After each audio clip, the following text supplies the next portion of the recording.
Untuk OSN apa juga persiapan? Oh, ini baru menyeleksi dulu anak-anaknya. Ya. Diseleksi tingkat sekolah dulu. Iya, betul. Dari kelas-kelas itu nanti rencananya dari hasil itu nanti baru nanti kita pilih mana yang kira-kira bisa mewakili untuk sekolah kita. Rencana ingin berapa sebetulnya itu? Kalau untuk pra ya 2 atau 3 lah, tapi nanti kalau pas waktu pelaksanaan OS-nya itu ya cuma 1. Yang sukses ya. Amin. Ya, ini sebelum kegiatan kucing, saya sebagai observer akan sedikit menanyakan sesuatu kepada Bu Rini ya. Yang pertama, rencananya hari ini apa Bu yang akan didiskusikan dengan Bu Fitri? Gini Pak, sebelumnya saya kan diskusi sama Bu Fitri. Kalau Bu Fitri itu mau melakukan diskusi bersama saya, nah Bu Fitri itu punya permasalahan yang dialami saat ini, yaitu pada saat beliaunya itu masuk kelas, ternyata untuk yang anak laki-lakinya itu mengalami keterlambatan dia pada saat masuk kelas. Kemudian dari segi coach, kira-kira apa persiapan Bu ini untuk proses coaching? Barangkali mungkin kompetensi apa yang disiapkan oleh Bu ini? Oke, terkait dengan kompetensi coaching Pak, jadi saya untuk pelaksanaan percakapan coaching itu menyiapkan ada 3 kompetensi inti. Yang pertama saya bisa present atau demo, kemudian yang kedua itu saya bisa mengajukan pertanyaan yang dibobot, kemudian yang ketiga itu saya bisa hadir dengan penuh terkait dengan proses percakapan coaching. Kemudian dari 3 kompetensi yang disiapkan, apakah nanti rencananya akan dipakai Bu ini semuanya atau ada sesuatu yang secara spesifik akan banyak digunakan? Saya berusaha kalau bisa nanti terkait dengan percakapan coaching itu ya ketika kompetensi itu saya lakukan. Tapi nanti hasilnya itu setelah saya melakukan percakapan coaching dengan itu. Jadi kalau di awal itu saya berusaha untuk mencapai ketiga kompetensinya itu, nanti hasilnya saya tahu itu setelah hasil percakapan coaching dengan itu. Kemudian Bu Rini, barangkali sebelum proses coaching ini ada semacam patokan atau parameter, indikator, kemudian tujuan pengembangan diri yang bagaimana yang diharapkan Bu Rini dari prosesnya. Jadi pada saat ini nanti indikatornya saya bisa melakukan percakapan coaching itu dengan menggunakan halo kita ya Pak. Jadi terkait dengan itu apakah nanti dalam percakapan itu tujuan yang dicapai itu apa, kemudian terkait dengan identifikasi permasalahan itu nanti apa, terus rencana yang nanti dilakukan pada saat sampai ke tindak lanjutnya dari percakapan coaching itu, harapan saya bisa kita nanti saling menemukan, saling tahu solusinya sehingga nanti bisa diterapkan untuk kedepannya seperti itu. Biasa sudah sukses Bu ini. Dan berikutnya Bu ini persilahkan untuk proses coaching bersama dengan Bu Fikri. Untuk Bu ini waktu sepenuhnya saya serahkan kepada Bu ini. Terima kasih Pak Yayan. Assalamualaikum Bu Fikri. Gimana kabarnya hari ini Bu Fikri? Ya agak-agak sedikit stunning Bu. Stunning dalam artian campur aduk ini. Ada rasa kesel, ada rasa marah, ada rasa jengkel, tapi ada rasa sadar diri lagi gitu. Sadar diri lagi. Ya, campur aduk lah intinya. Oke, jadi Bu Fitri hari ini itu rasanya seperti pemain nano-nano itu ya, macam-macam, ada perasaan ini, perasaan itu. Nah, kira-kira apa sih yang menyebabkan sehingga Bu Fitri mengalami macam-macam rasa seperti tadi itu? Iya, kan tadi pada saat jam pelajaran saya setelah jam istirahat itu kan anak-anak laki-laki lambat masuk ke kelasnya. Saya pikir kan mereka, saya sempat suzon juga sih sama mereka, ini jangan-jangan anak-anak memang sengaja keluar gitu kan, karena nggak suka sama saya atau mungkin sama pelajaran saya. Tapi saya akhirnya minta tolong sama anak-anak perempuan untuk mengambil atau mencari teman laki-lakinya. Saya kasih waktu. Ternyata setelah dicari, biasanya katanya mereka nongkrong di kantin. Setelah dicari di kantin mereka tidak ada. Terus mereka yang anak perempuan kembalikan ke kelas, kasih tahu saya kalau Bu, ternyata di kantin mereka tidak ada. Setelah itu, apa ada tempat lain ya anak kami gitu kan? Apa ada tempat lain ya untuk mereka untuk bersantai atau mungkin duduk atau bahkan mungkin apakah memang sengaja bersembunyi ya? Akhirnya sama anak perempuan, sebentar Bu, coba cari lagi gitu kan, di sekitar belakang perpustakaan atau di sekitar belakang kamar mandi gitu kan. Oke, dikasih waktu, saya kasih waktu lagi untuk cari. Ternyata benar, mereka semuanya itu lagi santai katanya di belakang perpustakaan. Setelah saya tanyakan, pas mereka masuk ke ruang kelas, saya tanyakan nih, dari mana saja gitu. Mereka jawab, Bu, tadi dari belakang perpustakaan. Kan ini udah jamnya masuk, saya bilang dari itu kan. Iya Bu, gak benar kok suara belnya, katanya gitu kan. Gak benar. Kok saya tanya, iya Bu beneran, gak kedengeran suaranya. Terus akhirnya saya tanya, ngapain ini sembunyi di belakang? Apakah memang sengaja sembunyi? Terus bunyi dari Fitri, tidak mau jam Fitri ada gitu kan, atau memang kelupaan saja, namanya gitu kan. Iya Bu, lagi keasikan ngobrol, keasikan nyantai di belakang karena suasananya enak Bu, adem, mereka seperti itu. Makanya saya yang tadinya merasa sempat kesal, sempat jengkel, lalu akhirnya tersadar sendiri setelah mereka menjelaskan. Oke, jadi intinya setelah Fitri tadi mencari anak-anaknya, meminta bantuan sama teman-temannya, kemudian akhirnya ketemu, Fitri juga sudah mengidentifikasi. Tapi ternyata dengan menanyakan kenapa tidak masuk ke kelas atau sedikit terlambat pada saat masuk ke kelas tadi, yang saya tangkap karena murid-murid yang Fitri itu keasikan dan tidak mendengar dari yang masuk itu yang benar. Nah, kalau itu Bu, kira-kira untuk mengantisipasi supaya yang digunakan itu tadi mendengar ada bel yang masuk, itu antisipasinya kira-kira seperti apa ya?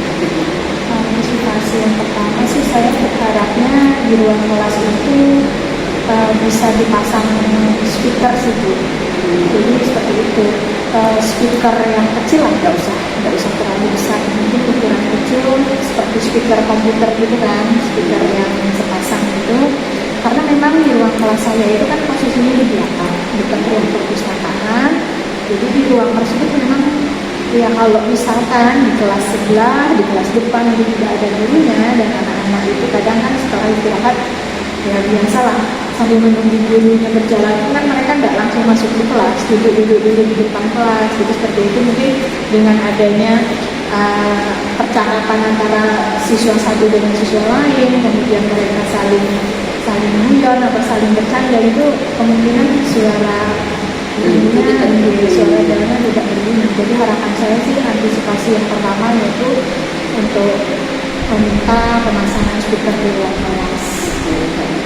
Kemudian yang kedua mungkin saya mencoba untuk membuat pemetaan kebutuhan belajar lah, seperti itu. Kebutuhan belajar terutama untuk anak laki-laki mungkin. Jadi nanti akan saya coba melakukan pemetaan untuk satu kelas saya. Kebetulan saya sendiri wali kelasnya. Jadi dengan adanya pemetaan tersebut, saya harapannya bisa memberikan supaya mereka senang dan suka untuk belajar. Jadi tapi yang saya tangkap sebetulnya ternyata karena Bukitnya merencanakan itu untuk memasang speaker ya, untuk sarana prasarannya Kemudian yang kedua solusinya adalah membuat pemetaan belajar gitu ya Bu ya. Nah, terkait dengan sarana prasarana itu ya, saya tanyakan kira-kira nanti pada saat itu dimulai itu apakah bisa terwujud Bu untuk sarana prasarana itu? Kalau terwujudnya sih insya Allah bisa Bu, tapi ya perlu waktu mungkin. Perlu waktu yang agak lama, karena kan proses daripada pembelian biasa kan harus melewati beberapa tahap dulu. Yang ada beberapa persetujuan mungkin dari bendahara, dari bagian sarkas atau mungkin dari kepala sekolahnya. Jadi perlu waktu lama, mungkin tidak sehari langsung selesai hal itu bisa diwujudkan. Jadi artinya kalau menggunakan sarana prasarana prosesnya agak relatif lama gitu ya. Ya berarti ini nanti yang kedua mungkin ya terkait dengan pemetaan belajar siswa gitu. Nah ini kira-kira Bu untuk proses pemetaannya sendiri kalau menurut Bu Vivi yang Bu Vivi rencanakan itu yang seperti apa Bu? Pemetaannya itu dari kebutuhan belajar mungkin Bu, dari kebutuhan belajar, kemudian dari kesiapan mereka juga, atau mungkin dari profil siswanya.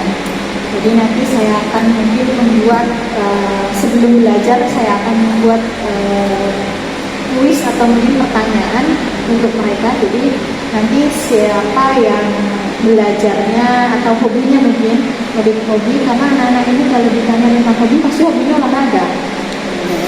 Jadi kalau mereka senangnya olahraga kan otomatis tidak di ruang kelas kan. Jadi anak-anak ini biasanya pasti kalau tak ada guru pun pasti dicari gitu. Nggak ada gurunya pasti dicari, tapi kalau misalnya pelajaran IPA ada gurunya pun nggak dicari bahkan gitu ya. Ada gurunya pun bahkan nggak dicari. Jadi nanti saya akan coba menanyakan dari kesiapan mereka, cara mereka belajar seperti apa, kemudian lingkungannya, dan itu nanti akan saya sesuaikan dengan materi saya. Betul. Jadi terkait dengan proses pemetaan itu dicari dulu kira-kira minat siswanya itu seperti apa, lalu disesuaikan dengan materi yang akan nanti Bu Fitri sampaikan seperti itu ya. Nah terkait dengan itu Bu, nanti untuk proses pembelajarannya itu bagaimana? Apakah bisa dilaksanakan di kelas, cukup di kelas, ataukah bisa mungkin dilaksanakan di luar dari kelas itu?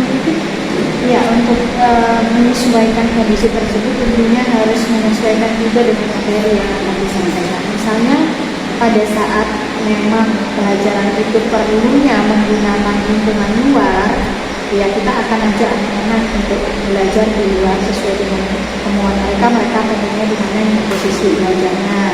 Misalnya pengen di bawah pohon rindang mungkin, atau di selasar kelas, atau mungkin tadi di belakang perpustakaan lebih enak katanya, lebih nyaman, lebih adem di sana, ya akan saya usahakan nanti. Tapi dalam lingkup satu sekolah itu tidak terlalu berjauhan, jangan sampai keluar dari sekolah itu.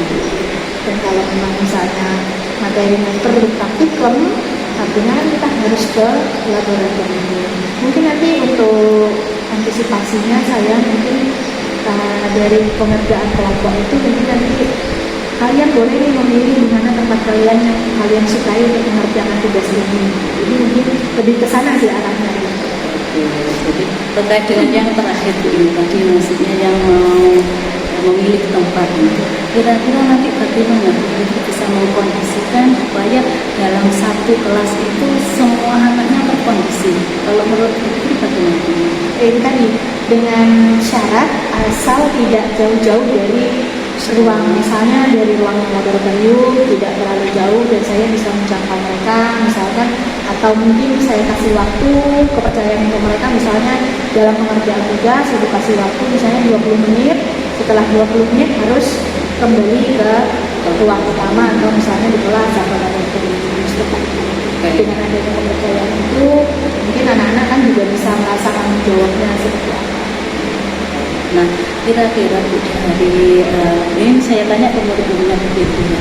Kira-kira dari satu kelas itu kalau dilihat dari skalanya itu ada di skala berapa siswa-siswanya begitu terkait dengan nanti persiapan sama pemetaan belajar ini? Kalau skala sekarang sih ya mungkin di angka 5, harapannya ke depan setelah saya mempraktikkan untuk mencari solusi dari kebutuhan belajar mereka, harapannya sih bisa ke angka 7 macam 8, bahkan ya kalau bisa sih sesempurna mungkin ya di angka 10 gitu. Harapan saya seperti itu, asal itu mungkin bisa dimulai dari saya sendiri sebagai guru mapel dan juga wali kelas mereka, dan itu mungkin nanti bisa diterapkan untuk kelas-kelas berikutnya. Terus Bu, kalau tadi saya menanyakan Bu Fitri mau memulai dari Bu Fitri sendiri dulu. Nah, kira-kira seperti apa Bu rencananya Bu Fitri untuk meningkatkan itu tadi?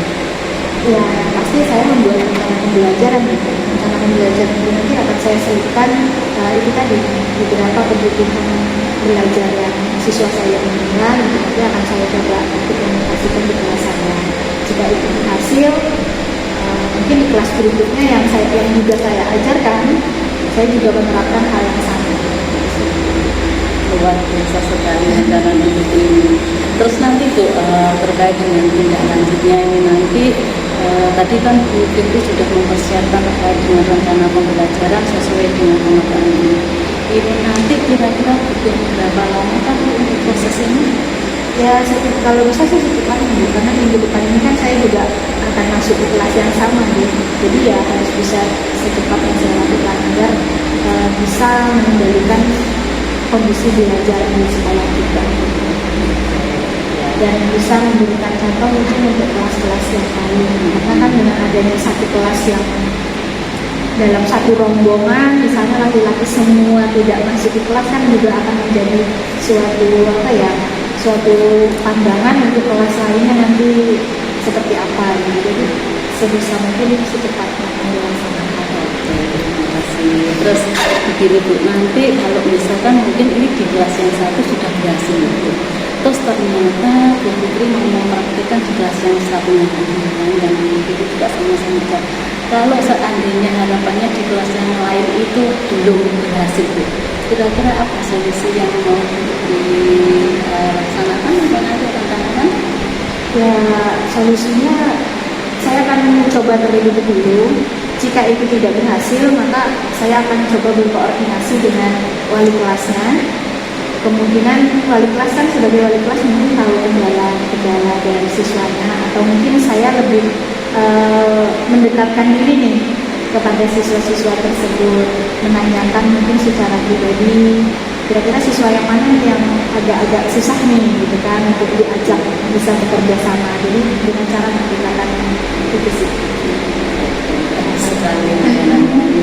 Terus ini yang terakhir dari hasil ini tadi, perbincangan ini tadi kan harapannya Bu Fitri itu kelas-kelas yang Bu Fitri ajar itu bisa berlaku secara pembelajarannya dilakukan secara efektif ya Bu ya. Kemudian anak-anaknya juga semuanya bisa dikondisikan waktunya, memang jamnya Bu Fitri, harapannya semuanya bisa masuk seperti itu Bu. Nah, hasil akhir dari percakapan ini yang Bu Fitri harapkan apa kira-kira? Ya, harapannya sih anak-anak bisa masuk kelas tepat waktu, guru-guru pun bisa memberikan pembelajaran di kelas itu dengan cara yang menyenangkan, dan mungkin bisa diajak keluar dari lingkungan kelas, misalnya ke lingkungan luar kelas mungkin, agar anak-anak juga tidak merasa bosan dengan kondisi belajar di kelas mungkin. Karena kan anak-anak ini terutama anak-anak kelas 7 itu kan beranjak dari SD ke SMP, itu kan masih jiwa-jiwa bermainnya kan masih ada gitu. Jadi alangkah baiknya mungkin nanti untuk solusinya atau harapan ya, terutama harapan saya untuk kedepannya itu ya, saya mulai dari diri saya sendiri, kemudian dari siswanya, setelah dari siswanya mungkin dari kelas saya berlanjut ke kelas-kelas berikutnya, dan mungkin saya juga akan menularkan hal yang sama jika itu berhasil, terutama ke rekan-rekan sejawat saya. Jadi saya yang tangkap terakhir itu mau menularkan ke teman-temannya. Kalau rencananya Bu Fitri bagaimana ini untuk menularkan ke teman-temannya ini nanti? Rencananya bisa nanti kita jadikan mungkin ada observer kedua kelas saya pada saat saya belajar agar mereka mengerti langkah-langkah yang saya lakukan itu seperti apa, seperti itu. Atau mungkin dalam membuat rencana pembelajaran kita bisa membuat secara bersama-sama. Oh, ternyata caranya ini yang dimasukkan. Gitu. Jadi dalam RPT itu juga dimasukkan agar mereka juga bisa memahami tahapan-tahapan di mana itu. Kalau itu terkait dengan ini ada lagi Bu kira-kira sebelum kita akhiri percakapan hari ini? Saya rasa sudah agak lumayan ini perasaannya sudah tidak sudah belum lagi ya. Sudah agak lega ini. Jadi unek-uneknya sudah tersiratkan gitu. Sudah diluangkan dengan adanya percakapan ini. Makanya tadi saya menghubungi guru ini untuk bisa membantu saya dalam menyelesaikan ini supaya saya juga bisa merasa ada teman untuk berdiskusi. Menyampaikan setidaknya menyampaikan unek-unek waktu. Ini Bu ya nanti kita bisa ketemu lagi di lain kesempatan. Jadi kita ngobrol-ngobrol lagi sambil saya tunggu. Ternyata hasilnya setelah Bu Fitri nanti memberikan pengalaman ke teman-temannya itu yang seperti apa gitu ya Bu ya. Oke. Terima kasih Bu atas kesempatan hari ini. Assalamualaikum. Terima kasih Bu ini melaksanakan coaching. Kemudian ini Bu menjadi sasaran bagi saya ya. Menurut Bu ini apakah tadi tahapan coaching sudah dilaksanakan semua saat melakukan coaching sama Bu Fitri? Kalau menurut saya Pak ini tadi semuanya sudah saya lakukan terkait dengan kompetensi coaching. Tapi mungkin kalau ada kekurangan atau apa itu karena mungkin kelemahan saya nih, tapi saya sebisa mungkin ini tadi dalam proses coaching sudah saya laksanakan semuanya seperti itu. Jadi dari situ nanti akhirnya juga sebelum percakapan tadi ada permasalahan tadi kita berdiskusi terkait dengan siswa-siswanya yang terlambat masuk, ternyata setelah hasil coaching ini tadi dipilih ternyata menemukan solusinya terkait dengan permasalahan yang terjadi. Menurut Bu ini sebagai coach, barangkali bisa ceritakan tadi momen yang paling menarik menurut Bu ini dari percakapan dengan Bu Fitri itu momen yang mana? Kalau momennya yang pertama saya sudah berusaha dengan Bu Fitri tadi membuka komunikasinya itu secara akrab ya. Jadi tidak ada kekaku-kakuan di antara kami berdua. Kemudian yang kedua terkait dengan proses coaching tadi saya juga berusaha untuk memberikan istilahnya menyesuaikan dengan alur tipannya. Jadi saya tanyakan dulu di awal terkait dengan tujuannya itu apa. Selanjutnya dari tujuan itu kita bersama-sama untuk mengidentifikasi ternyata apa sih yang menjadi permasalahan sehingga akhirnya Bu Fitri itu menjadi rasanya tadi seperti nano-nano katanya seperti itu, sampai saya tanya terkait dengan rencananya apa dan akhirnya Bu Fitri juga bisa memberikan ternyata untuk tanggung jawab yang paling besar itu nanti ternyata Bu Fitri mau berbagi pengalaman terkait dengan proses pembelajaran sama rekan-rekan tadi. Pengalaman mereka bicara. Kemudian ini tadi selama kegiatan sangat asik. Berarti apakah tadi ini maksud saya sebagai coach, apakah hari ini Bu ini sudah merasa berhasil kegiatan coachingnya? Kalau terkait dengan berhasil tidaknya ini tadi saya melihatnya dari Bu Fitri ternyata sudah sampai ke solusinya. Jadi sudah berusaha untuk mencapai solusinya, yaitu saya anggap percakapan coaching ini berhasil meskipun mungkin tidak sempurna, jadi atau kurang sempurna. Masalahnya juga ini tadi nanti kan belum selesai terkait dengan proses coachingnya. Suatu ketika saya juga ingin berbincang lagi dengan Bu Fitri terkait terkait dengan hasil tadi tindak lanjutnya itu nanti yang seperti apa, itu nanti yang akan saya kayak ibaratnya terkait dengan kesempurnaan coachingnya tadi. Kemudian ini berdasarkan pengalaman coaching yang barusan saja dilakukan, barangkali ada dalam diri ini kompetensi apa lagi yang perlu ditingkatkan ke depan agar bisa menjadi coach yang baik atau yang lebih baik lagi. Yang sedikit merasa saya itu ada kekurangan ya Pak untuk mengajukan pertanyaan yang betul-betul tadi. Jadi karena pada saat mengajukan pertanyaan yang betul-betul itu kan kita betul-betul harus bisa mengidentifikasi terkait dengan permasalahan itu. Jadi, semakin kita bisa mengidentifikasi atau semakin kita bisa lebih merinci terkait dengan identifikasi itu, nanti pelaksanaan terkait dengan coachingnya akan berhasil seperti itu. Dan saya merasa itu harus terus saya tingkatkan dengan cara mengajukan pertanyaan yang betul tadi.